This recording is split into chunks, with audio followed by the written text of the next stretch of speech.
Amém. Boa noite, turma, graça e paz. Amém?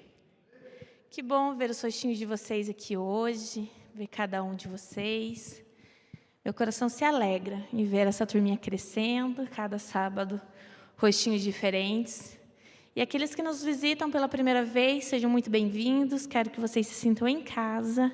Não vou pedir para levantar a mão, não vou pedir para ficar de pé, só quero desejar que vocês se sintam acolhidos e abraçados. Amém? Vamos abrir as nossas Bíblias no livro de Marcos, capítulo 16, ou ligá-las, quem tem o hábito de usar pelo seu aplicativo celular. Marcos, capítulo 16, do verso 1 ao 8. Como o pastor Carlos mencionou, nós estamos aí em um feriado prolongado, para a glória de Deus, muito significativo para nós cristãos. Ontem foi celebrada a Sexta-feira Santa, Sexta-feira da Paixão, no qual Jesus foi preso, foi açoitado e foi crucificado, morreu numa cruz por nós. E hoje eu quero tratar uma passagem a respeito de um dos discípulos de Jesus, como ele lidou com o sábado dele. Amém? Todos abriram em Marcos 16? E amanhã celebraremos a ressurreição de Cristo. Amém? Marcos, capítulo 16, do verso 1 ao 8. Vamos lá. Passando o sábado, Maria Madalena, Maria mãe de Tiago e Salomé compraram óleos aromáticos para ungir o corpo de Jesus. E bem cedo, no primeiro dia da semana, ao nascer do sol, foram ao túmulo. Diziam umas às outras: quem nos removerá a pedra da entrada do túmulo? E olhando, viram que a pedra já estava removida. E a pedra era muito grande. Entrando no túmulo, viram um jovem sentado ao lado direito, vestido de branco, e ficaram atemorizadas. E ele, porém, lhes disse: não tenham medo. Vocês procuram Jesus, o Nazareno, que foi crucificado. Ele ressuscitou. Não está aqui. Vejam o lugar onde tinham colocado. Mas vão e digam aos discípulos dele e a Pedro que ele vai adiante de vocês para a Galileia. Lá vocês o verão, como ele disse. E saindo, elas fugiram do sepulcro porque... Obrigada, benção. E saindo, elas fugiram do sepulcro porque estavam tomadas de temor e assombro. E não contaram nada a ninguém porque estavam com medo. De todos os evangelhos, nós vemos a passagem a respeito da prisão de Jesus, da morte de Jesus, do sepultamento de Jesus e da ressurreição de Jesus. Nos 4 evangelhos, nós vamos encontrar esses relatos. Cada um escrito de uma forma diferente, relatado de uma forma diferente. Digamos que seja que 4 pessoas vendo a mesma coisa ou ouvindo a mesma história, relatou da forma que ouviu, da forma que se lembrou. Digamos assim, estou vindo de Pinhais para Piraquara, encontro o acidente e vou falar para o Carlos a forma como eu encontrei aquele acidente. O Marcos também passa pelo acidente e vai relatar às vezes de outra maneira que ele passou por aquele acidente. Por isso que os 4 evangelhos, eles não são idênticos. Ok? Por que eu quero ressaltar isso? Porque nessa passagem a respeito da ressurreição de Jesus, este é o único que fala. No verso 7 diz: e vão e digam aos discípulos dele e a Pedro. Nos outros evangelhos diz: vai e chama os discípulos, avisa os discípulos. Esse é o único evangelho que vai ressaltar o nome de Pedro. E isso me chamou a atenção. E para a gente dar continuidade na nossa pregação, primeiro a gente vai orar. Amém? Então vamos lá. Senhor Jesus, nós te agradecemos por este momento, Pai, tão especial, por podermos celebrar a tua ressurreição. Nós podemos hoje clamar e perguntar: ó morte, cadê tua vitória? Pois nós servimos um Deus, a um Jesus que foi crucificado, mas ressuscitou ao terceiro dia e hoje vivo estás. Nós podemos dar glória a Ti, Pai, pela Tua misericórdia, pela Tua graça e pelo Teu infinito amor sobre as nossas vidas. Te agradecemos, Deus, porque o Senhor tem sido bom, misericordioso, fiel e justo sobre as nossas vidas. Me conduz, Pai, conforme a Tua vontade. Em nome do Teu Filho amado, nós oramos e agradecemos. Amém, Jesus. E para a gente entender o porquê que me chamou a atenção essa pergunta, essa fala, e a Pedro, a gente precisa saber quem era Pedro. Eu pesquisando ali, para mim, Pedro é um dos que mais tem interação com Jesus ao longo dos evangelhos. Nós podemos ver aqui, quando Jesus ele chama Pedro. Em Lucas, capítulo 5, do verso... vamos achar aqui. Lucas, capítulo 5, do verso 1 ao 11. Lucas 5, do verso do 1 ao 11 diz: aconteceu que Jesus estava junto ao lago de Genezaré, e a multidão o apertava para ouvir a palavra. Então ele viu dois barcos juntos ao lago. Os pescadores tinham desembarcado e estavam lavando as redes. Entretanto, entrando num dos barcos, que era de Simão, Jesus pediu-lhes que o afastasse um pouco da praia, e assentando-se do barco, ensinava as multidões. Quando acabou de falar, Jesus disse a Simão: leve o barco para um lugar mais fundo do lago, então lancem a rede de vocês para pescar. Em resposta, Simão disse: mestre, havendo trabalhado toda a noite, nada apanhamos, mas sob essa sua palavra lançaremos as redes. Fazendo isso, apanharam grande quantidade de peixes, e as redes deles começaram a se romper. Então, fizeram sinais ao companheiro dos outros barcos para que fossem ajudá-los. E encheram ambos os barcos a ponto de quase afundarem. Vendo isso, Simão Pedro prostou-se aos pés de Jesus, dizendo: Senhor, afaste-se de mim, pois sou pecador. Pois à vista da pesca que fizeram, admiração se apoderou dele e de todos os seus companheiros, bem como de Tiago e João, filhos de Zebedeu, que eram seus sócios. Então Jesus disse a Simão: não tenha medo, de agora em diante será pescador de gente. E arrastando eles os barcos para a praia, deixando tudo, o seguiram. Pedro foi aquele que Jesus falou que faria dele pescador de homens, pescador de gente. E Pedro deixa tudo o que tinha para seguir a Jesus. Ele deixa tudo para trás. Pedro era aquele que, ao ouvir as palavras duras de seu mestre e um convite a tomar a sua cruz, quem lembra dessa passagem? Quando Jesus está falando à multidão e ele fala que quão duro seria segui-lo e que era para cada um tomar a sua cruz. Alguns se afastaram de Jesus, porque aquele tempo a cruz era algo, e é ainda algo pesado, algo dolorido, onde a pessoa que seria pregada em um madeiro estava sendo exposta e humilhada. Era considerada pela sociedade um marginal. E Jesus manda cada um tomar o seu fardo, cada um tomar a sua cruz e segui-lo.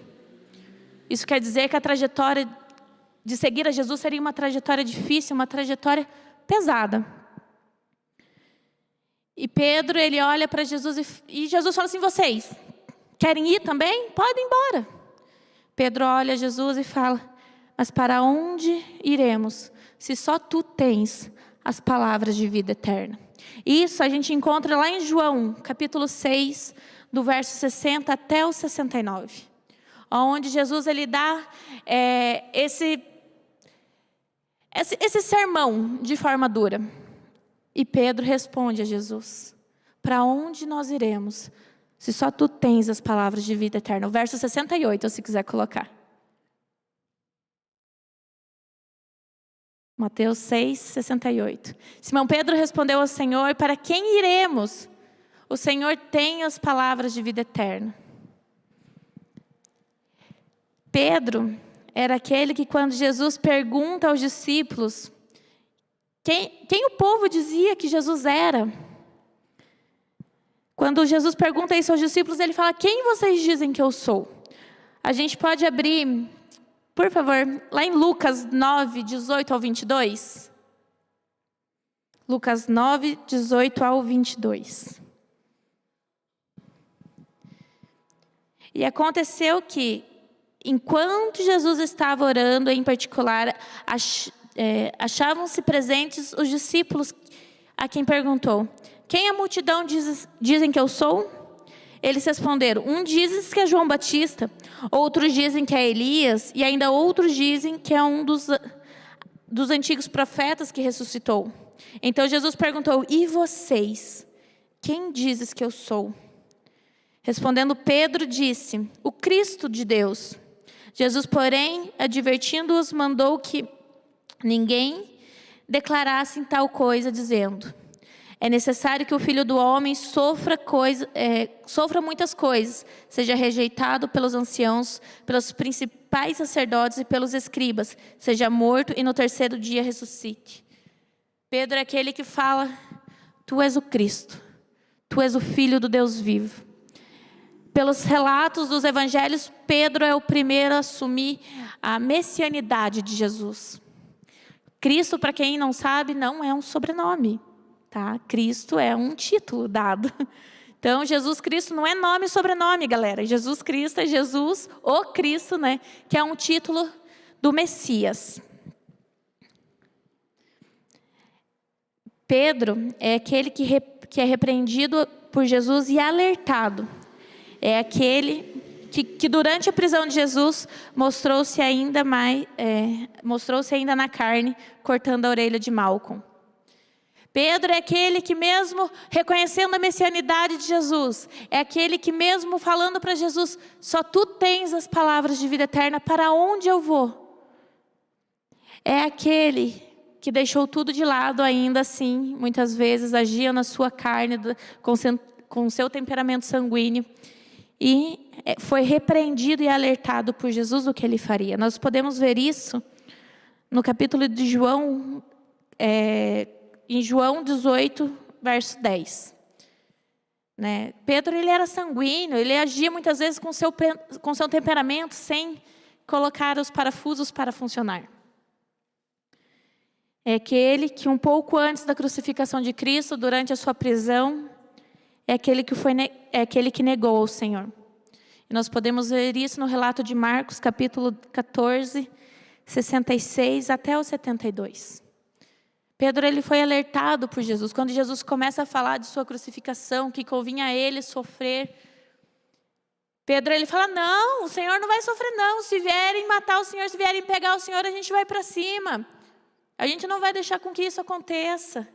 Jesus, doce, fala para Pedro: para trás de mim, Satanás. Ele é alertado: você ainda, antes que o galo cante na terceira vez, você vai me negar. Mas o porquê que me chama tanta atenção falar de Pedro? Como estava o coração de Pedro após a morte de Cristo? Não é à toa que Jesus dá uma ordem específica ao chamar Pedro. Jesus conhecia o coração do seu discípulo. E a gente pode ver esse relato em João 21, quando Jesus ele vai de encontro a Pedro. João 21, verso 7.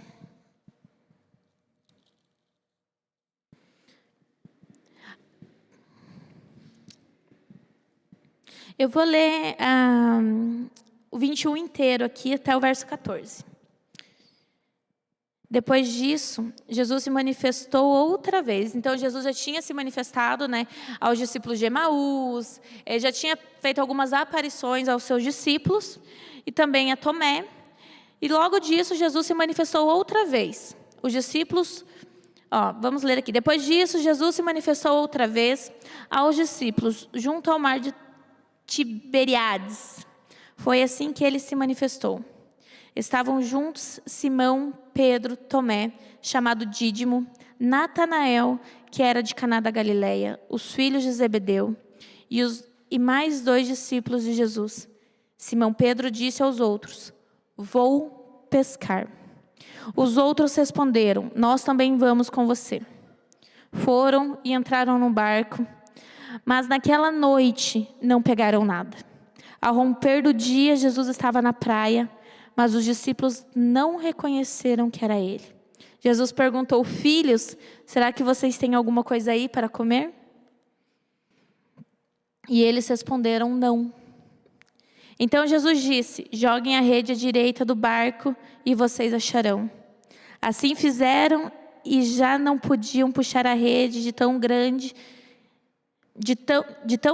era a quantidade de peixe. E o discípulo a quem Jesus amava disse a Pedro: é o Senhor. Simão Pedro, ouvindo que era o Senhor, cingiu-se com a sua túnica, porque já tinha tirado a roupa e lançou-se ao mar. Os outros discípulos vieram no barquinho puxando a rede com os peixes, porque estavam somente a uns 90 metros da margem. Ao saltarem em terra, viram ali umas brasas com peixes por cima e também havia pão. Jesus lhe disse: traga algum dos peixes que vocês acabaram de pegar. Simão Pedro entrou no barco e arrastou a rede para a terra. A rede estava cheia com 153 grandes peixes. E mesmo sendo tantos peixes, a rede não se rompeu. Jesus disse a eles: venham comer. Nenhum dos discípulos ousava perguntar: quem é você? Porque sabiam que era o Senhor. Jesus veio, pegou o peixe e deu a eles. Depois fez a mesma coisa. Pegou o pão e deu a eles. Depois fez a mesma coisa com o peixe. E já era a terceira vez que Jesus se manifestava aos seus discípulos depois de ser ressuscitado dentre os mortos. Lembram que quando Jesus ele chama Pedro à sua caminhada, Pedro deixa tudo para trás?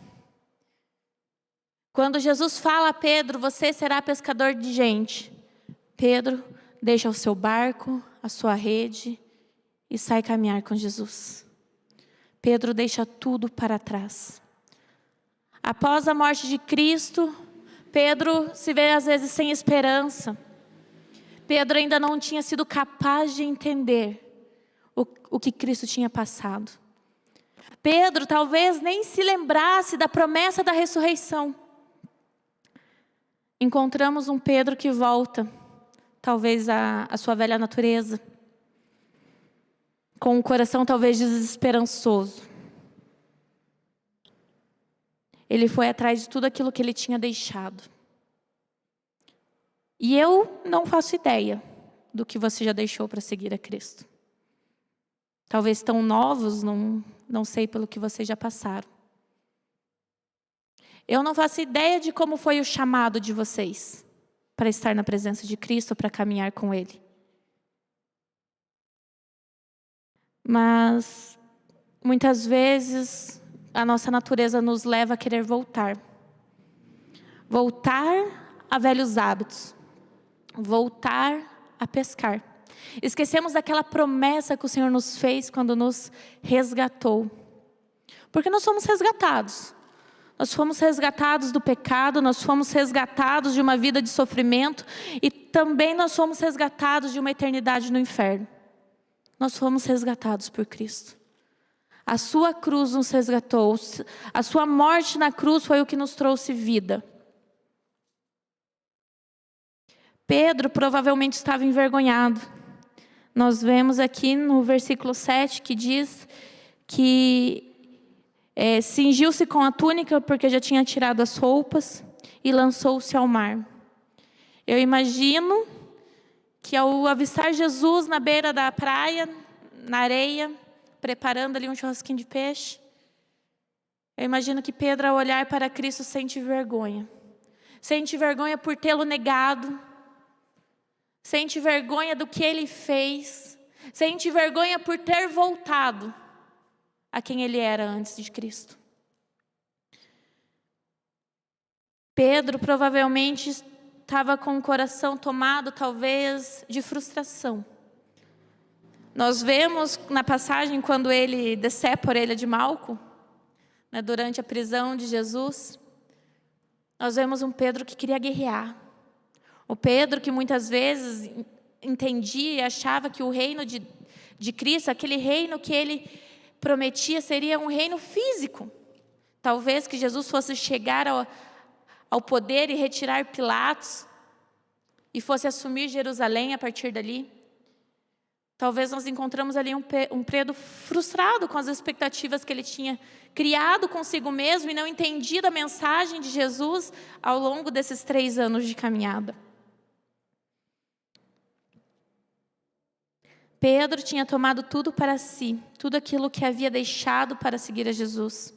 Mas Jesus sempre soube aonde encontrar Pedro. Jesus sempre sabe aonde nos encontrar. Muitas vezes nós estamos deixando as vestes que Jesus nos deu, deixando de lado, retirando essas vestes, para vestir de volta aquela roupagem da velha criatura.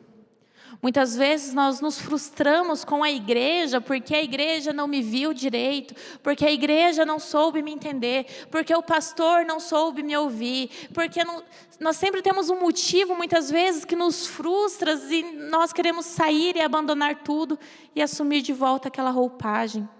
Muitas vezes o nosso coração está frustrado com a igreja, porque nós não entendemos a mensagem do Evangelho de Cristo. Mas eu quero dizer que Jesus, ele sabe exatamente aonde te encontrar. Muitas vezes tomamos as vestes do velho homem, voltamos à prática daqueles que deixamos para trás. Voltamos a ser os mesmos de antes, se não pior, muitas vezes. Quando não conseguimos entender os planos daquele que nos chamou. Às vezes é difícil, somos tão novos, né? Quem aqui tem mais de 12 anos? Nós temos um que não. Quem aqui tem mais de 18? Quem aqui tem mais de 20? Quem aqui tem 30? Muitas vezes, na nossa juventude, nós não conseguimos entender o chamado de Deus. Deus me chamou para quê? Será que é para ser um missionário? Será que é para ser um pastor? Será que é para ser um evangelista? Será que é para ser músico? Para que o Senhor me chamou? Independente do teu chamado ministerial, eu quero te falar uma coisa. Todos nós temos um chamado em comum, que é pregar o Evangelho de Deus, que é pregar as boas novas. Independente de qual área na igreja você vai atuar. Nós temos e devemos, como discípulos de Jesus, anunciar o Evangelho, anunciar as boas novas.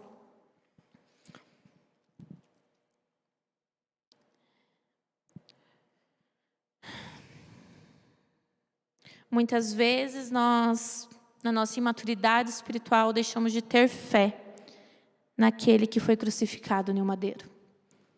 Muitas vezes a nossa imaturidade faz com que nós deixamos de ter fé em Jesus. Muitas vezes na nossa imaturidade nós não conseguimos entregar o controle da nossa vida a Jesus. Quem aqui gosta de planejar o seu dia? Eu gosto. Eu amo planejar o meu dia. Tanto que quando foi planejar meu aniversário de casamento, eu queria saber, eu falava para o pastor Carlos, mas o que a gente vai fazer? Mas que horas que a gente vai sair? Mas para onde a gente vai? Eu gosto de ter as coisas planejadas, ter um sentimento talvez de controle. Quem gosta aqui de ter o controle das coisas que está fazendo? Quem gosta aqui de ter aquele sentimento de controle da sua vida? Vou fazer tal faculdade, vou trabalhar em tal lugar. Nós gostamos de ter esse controle. E muitas vezes esse sentimento de controle e de posse não nos permite entregarmos o controle a Jesus. Muitas vezes Deus está nos chamando para fazer missões em algum lugar muito pobre ou muito escasso. Mas você se pensa, mas como eu vou me sustentar? Como eu vou viver? Como eu vou fazer? Como eu vou? Como? e não se permite entregar esse controle dessa total dependência a Cristo. Você pode estar achando que talvez a mensagem seja a respeito da vida de Pedro, pelo que ele passou, os sentimentos que ele teve. Talvez você esteja se identificando com Pedro nesse momento. Mas eu quero dizer que não é sobre Pedro. Por mais que eu falei muito sobre ele, sobre esse discípulo, a mensagem é sobre aquele a quem restaura. A mensagem é sobre aquele que ressuscitou. A mensagem é sobre aquele que salva. A mensagem é sobre aquele que nos conhece. A mensagem é sobre aquele que nos chama de volta. A mensagem é sobre aquele que mudou a história. É sobre aquele que, no dia de amanhã, celebramos a sua vitória. A mensagem não é sobre Pedro. Pedro é um mero coadjuvante em tudo isso. A mensagem, na real, é sobre Jesus. Porque Ele te conhece. Porque Ele muda a tua história. Porque Ele sabe como te chamar. Porque Ele sabe aonde te encontrar. Muitas vezes nós achamos que estamos na estaca zero. Voltei lá no início de tudo. Mas muitas vezes é lá mesmo que Jesus quer que você esteja. Nós vemos aqui, a partir do verso 15 até o verso 19, Jesus tem um momento ali com Pedro, onde ele pergunta: Pedro, você me ama? E ele pergunta isso 3 vezes a Pedro. Sim, Senhor, eu te amo. Pedro, você me ama? O Senhor...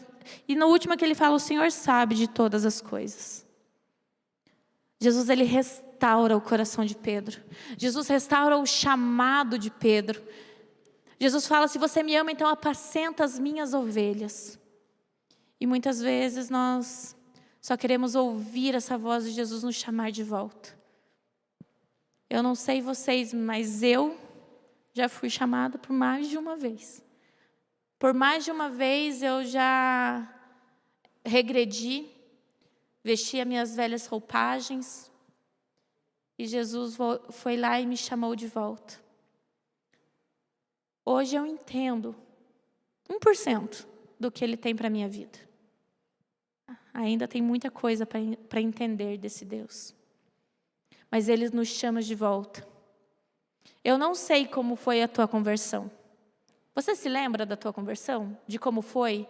Quando foi que Jesus te chamou pela primeira vez? Você se lembra daquele momento? Daquele olhar de Jesus, daquele sentimento do olhar piedoso de Jesus sobre a tua vida? Você já teve esse sentimento?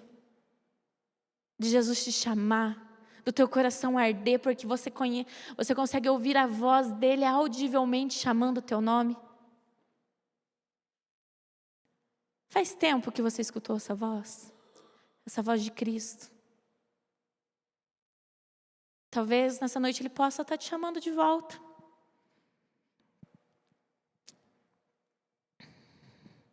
Jesus conhecia e sabia qual era a dor de Pedro, como Ele conhece a sua dor, como Ele sabe. Às vezes você se sente na estaca zero, pensa, será que valeu a pena? Às vezes nós nos pensamos assim. Às vezes nós voltamos do culto, chegamos em casa e nos perguntamos: será que valeu a pena tudo isso? Será que valeu a pena eu ter deixado tudo que eu já deixei? Será que valeu a pena ter aberto mão de tudo que eu já abri mão? E agora eu quero te fazer uma pergunta: você tem abrido mão pelo Evangelho? O que Cristo já te pediu que foi tão doloroso? Nós estamos acostumados a viver um Evangelho tão fácil, onde nós não precisamos abrir mão de nada, onde nós achamos que podemos viver a vida como ela é, e não é assim. O Evangelho de Cristo, como Jesus mesmo disse, ele é um Evangelho árduo. A caminhada com Cristo exige de nós que nós tomemos a nossa cruz. Ele não é um Evangelho de facilidade. Você já teve que abrir mão de algo? Talvez de uma amizade? Talvez de um comportamento? Já se parou para pensar no que você já teve que abrir mão?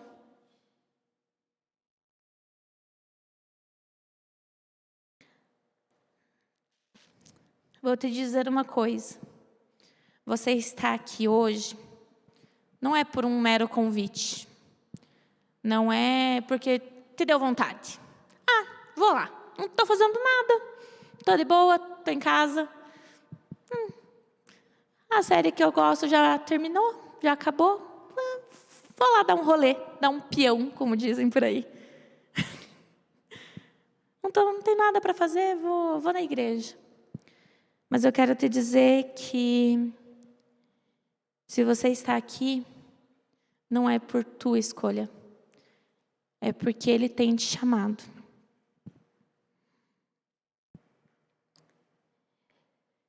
E Ele quer restaurar aquilo que foi quebrado em você. Eu quero te dizer uma coisa, eu não sei como você está. De fato, não sei mesmo. Às vezes está tudo bem, às vezes está tudo legal, às vezes está tudo show, da hora. Mas Ele quer te oferecer salvação. Ele é o bálsamo que a nossa alma precisa. Ele é o refrigério que a nossa alma clama. E vou te dizer uma coisa.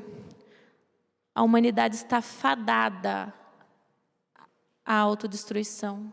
A humanidade está fadada ao inferno. E se não entregarmos a nossa vida a Cristo, aquele que tem a salvação que precisamos, aquele que foi pendurado em um madeiro por amor a nós, mas ao terceiro dia Ele ressuscitou porque Ele venceu a morte. Se não entregarmos a nossa alma a Ele, estaremos fadados a uma vida de dor e sofrimento no inferno. Sim, o inferno é real. E muitas vezes nós vivemos como se ele não existisse. Muitas vezes nós vivemos como se tudo fosse uma mera fantasia. Mas a nossa alma está condenada à dor, se não entregarmos ela a Cristo. Ele é tudo o que a nossa alma precisa. Ele é a boa notícia. Ele é a boa nova. Ele é a nossa salvação. Ele é aquele que nos dá graça. Ele é aquele que nos concede misericórdia. Ele é aquele que nos deu um presente quando nós não merecíamos. Se você fazer uma retrospectiva dos teus dias, você mereceria a morte de Jesus na cruz? Em Romanos 5, do verso 1 até o verso 11. Podem colocar para mim, por favor? Romanos 5.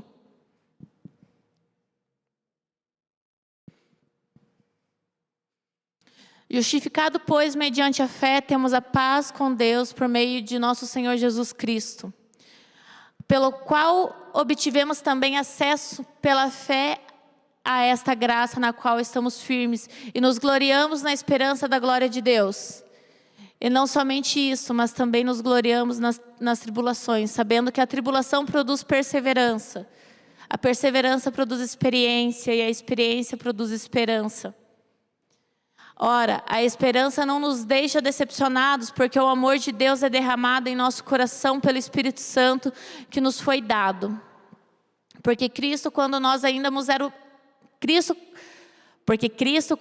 ainda éramos fracos, morreu a seu tempo pelos ímpios. Dificilmente alguém morreria por um justo, embora por uma pessoa boa alguém talvez tenha coragem para morrer.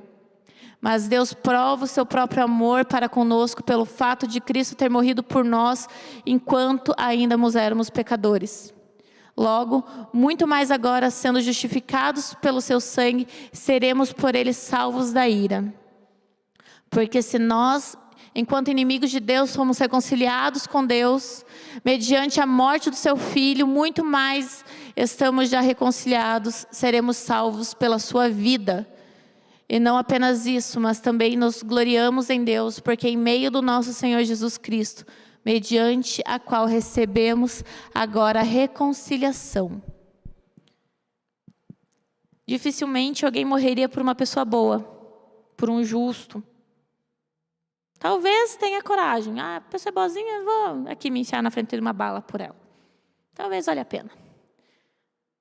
Mas, por mim, Eu não merecia a morte de Jesus. Eu não merecia o sacrifício da cruz. Mas Ele, por amor, como diz no verso 8, Deus prova o seu próprio amor através da morte de Cristo. É através da morte de Jesus que nós encontramos esse amor e temos acesso a este amor de Deus. E não levem a vida como uma brincadeira. Não leve o Evangelho de Cristo como uma piada. Não venha para a igreja se você está vindo só por bater ponto.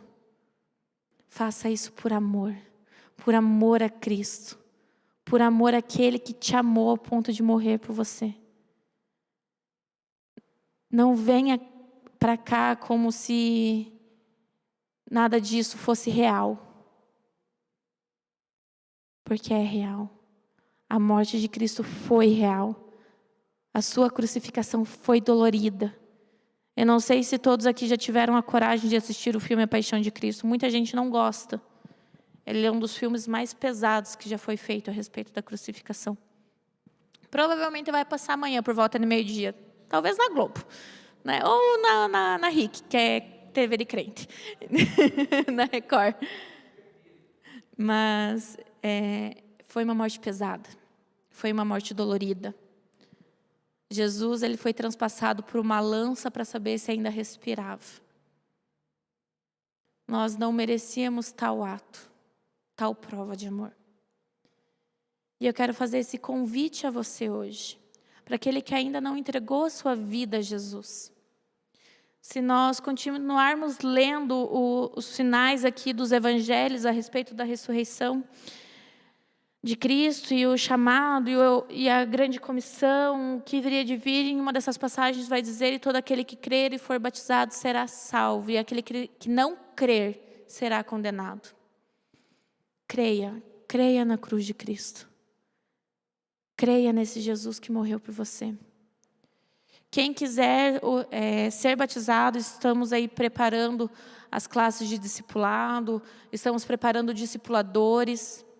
Eu acredito que o batismo vai ser entre setembro ou outubro, não está definido ainda uma data. Mas aquele que tem esse desejo de se batizar, está feito o convite. Aquele que ainda não está meio assim, conversa com a gente também, a gente explica melhor a respeito do batismo. Mas principalmente a ordenança também, a principal para o batismo, aquilo que dá sentido ao batismo é crer. Creia em Jesus como seu único e suficiente Salvador. Creia em Jesus como o Salvador da tua alma, sobre aquele a quem a tua alma clama dia após dia. Muitas vezes a gente não entende esse clamor da nossa alma, mas é somente Ele que se encaixa perfeitamente no vazio que o nosso coração tem. Ele é o encaixe, Ele é o molde perfeito. Amém? Ministério, pode subir? Cadê o louvor? É com vocês? Vamos estar orando então. E vou pedir para todo mundo fechar os olhos. Para todos. Não quero ninguém com o olho aberto. Somente o pessoal da liderança que, caso alguém queira entregar a vida a Jesus, e levanta a mão assim, meio baixinho, não precisa fazer escândalo não. Alguém pode estar orando com você, quem está do teu lado pode estar orando com você. Aquele que sente de volta esse chamado de Jesus, se você tem se sentido às vezes distante também, se quiser levantar a mão assim, pode ser baixinho, vai ter alguém aí olhando para estar orando contigo. Amém? Vamos orar? Senhor Jesus, nós te agradecemos, Pai, por este momento, te agradecemos, Pai, porque a tua morte foi o que nos trouxe vida, Pai. Porque foi através da tua crucificação, Senhor, que hoje podemos respirar, Senhor. Respirar com tranquilidade, porque sabemos que o Senhor tem algo melhor para nós, Pai. Senhor Jesus, nós, assim como Pedro, não temos para onde ir, se não for além de Ti, Pai. Que o Senhor, Paizinho amado, esteja trabalhando em nossos corações, falando conosco, Senhor, tocando o mais profundo da nossa alma, Senhor. Que nós possamos ouvir a Tua voz, Pai.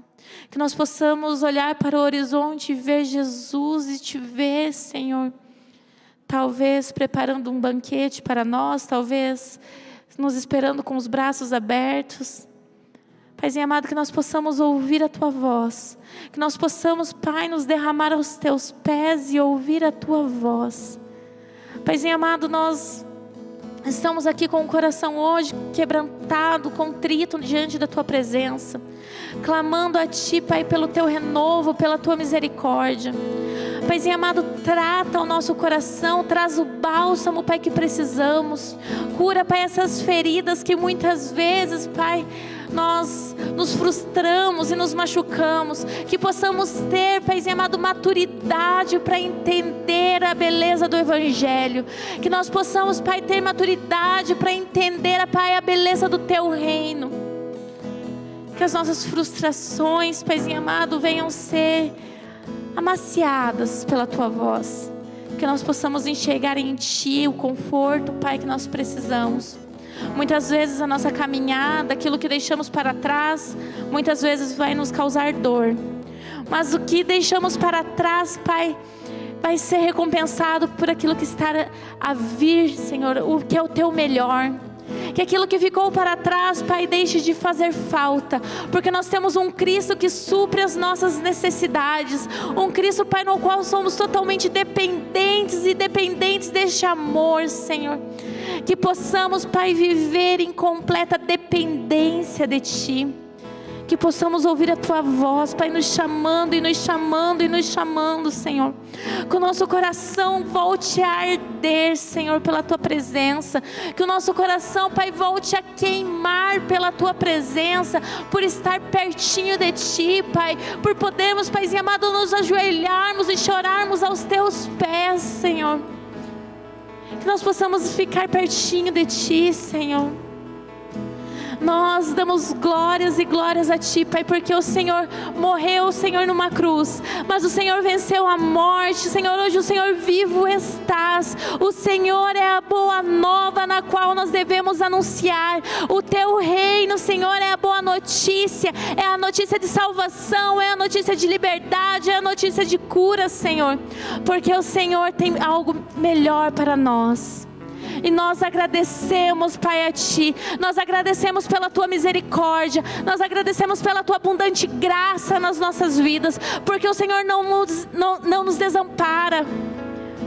Porque muitas vezes, Pai, quando nós decidimos retornar ao velho homem, o Senhor nos chama para perto novamente. Nós Te agradecemos, Pai, porque o Senhor sabe aonde nos encontrar, Senhor. Nós agradecemos a Ti, Pai, pela Tua misericórdia sobre as nossas vidas. Amém e amém.